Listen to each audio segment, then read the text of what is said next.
Real talk. Hopefully, yeah, you can tell I'm in the sauna. Sauna, something like that. I wanted to come at you guys and give you a race recap of Yankee Springs time trial. So, my initial thoughts, my initial plan was to record it. That was the plan. I was going to record the race. First race I've recorded in a while. So I showed up. I got up early in the morning so everyone knows what I had.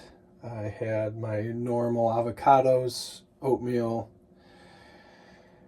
banana type of breakfast with coffee, organic bananas, organic avocados, organic and gluten-free oatmeal. So after that, got myself packed up the night before, so everything was in the van. I was able to leave here early like I wanted to, so I could get there early, because on Thursday, I went to sign up for the race after work, and registration had closed at 5 p.m. Usually they keep registration open until midnight of that day, but for some reason they closed it at 5. In hindsight, which I didn't know, they reopened it on Friday. So if I would have known that, I would have just signed up then. My fault for waiting to the last minute, but again, I wasn't planning on racing because I had some issues going on that are starting to hopefully resolve themselves.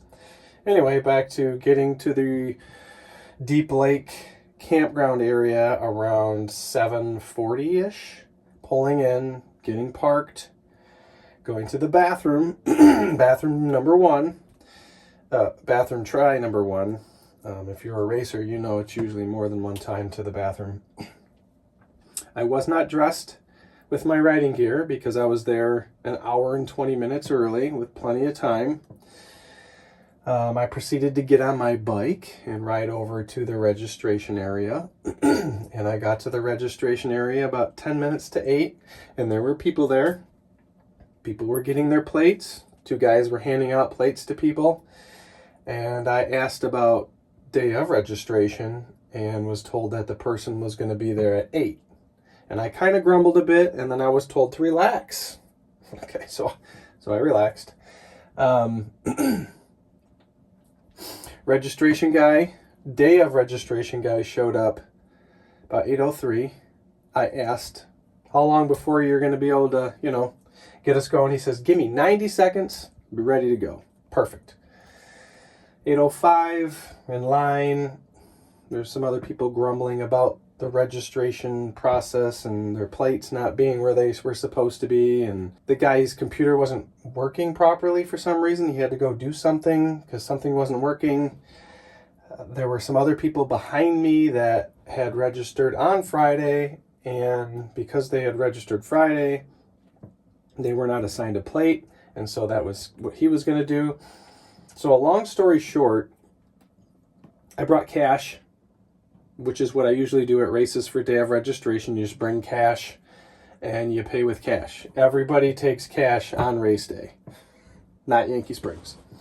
So I was told I couldn't pay with cash. I was told that I had to go on my phone and try to get it to work in this place that doesn't have any signal and sign up. And eventually I was able to do it. But now we're talking, it's 8:30-ish by the time I get my plate. And I'm obviously at this point I'm irritated because I had actually thought about, I'm just not even going to race because at this point I'm not going to get a proper warm-up in. The race starts at 9. I'm not even going to get back to my van until 8:35, 8:40, which is what happened. I got everything going.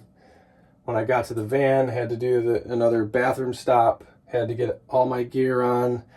Then I went and did a warm-up, did my first effort during my warm-up, which I usually do like a 30-second effort after maybe 5-10 minutes of easy riding, just to get the blood flowing a little more muscle recruitment. Then I did my dynamic moves. I get off the bike and I do some dynamic moves because I'm old and I need more blood flowing. I need more flexibility and dynamic warm-up type stuff to go on. And then I did 2 more efforts spaced out, a 45-second effort and a 60-second effort. And then from there, I went to my van, took my clothes off from my up on top of my kit. It was cold that morning. I needed to wear a sweatshirt and sweatpants to stay warm. Then I went over to the race start. It was already about 9 o'clock, which is race start. And I had to go to the bathroom again. Thankfully, I got right into a bathroom. When I came out, there were 2 or 3 people left in the elite category going off. Got on my bike, went down there. I had 30 seconds, and then I was off. So that's how close it was cut. And I was going to roll up to the start line if there was no one there, and they could have sent me off when I got there, hopefully. But that's kind of how the start of the race went. So I was irritated, but I had to calm myself down and tell myself, all right, if I stay angry at this situation, something's going to happen during the race. So I calmed down during my warm-up, calmed down, got in my little Zen state, whatever you want to call it, and then proceeded to race. So I started last in the elite category, and they have elite now in elite under 40-year-olds and then elite 40 plus. And I'm 48 this year, so I raced elite 40 plus. Plus we've got a new mountain bike race series that you should sign up for that I wanted to do, because this is something that I've wanted for a while to bring back to the state, and we were able to do it with a group of guys here. So I'm off in the race now, and I gradually just, before that, so Martin Hall was at the start. He was the guy. He could tell, I think, that I was frustrated, and he just grabbed my arm and said, hey, it's going to be a fun race. You're going to pass people. It's going to be a good time. You know what? From that point on, that's exactly what happened. It was a good time. I didn't crash. I passed everyone that I was racing in the first lap, which is a good thing. That means you're in the front. Toward the end of the first lap, I started to get lower back tightness again. Not as bad as last weekend at the Rust Shaker, but it's still there, so I still have some work to do with that so that I can maintain power into the race. So obviously, back starts to tighten up, and for some reason, I'm not able to put out the power. It's weird. If you've had it, you know what I'm talking about. So we go further into the race. Like I said, toward the end of that lap, the back starts to tighten up. Go on to the second lap.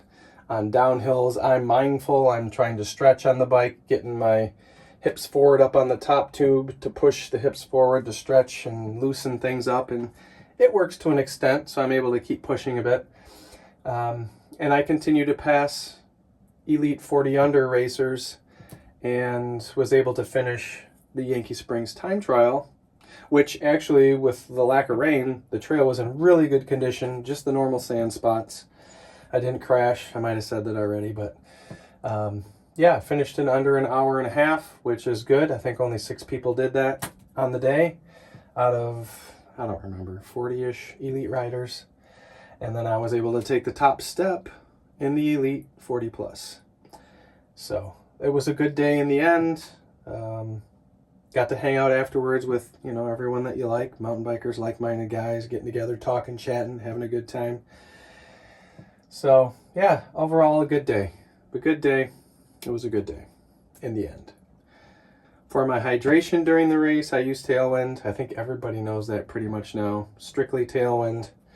I am going to experiment with their high-carb drink they just came out with. I got some of that, so I'll probably do some workouts this week using that because it's very strong tasting.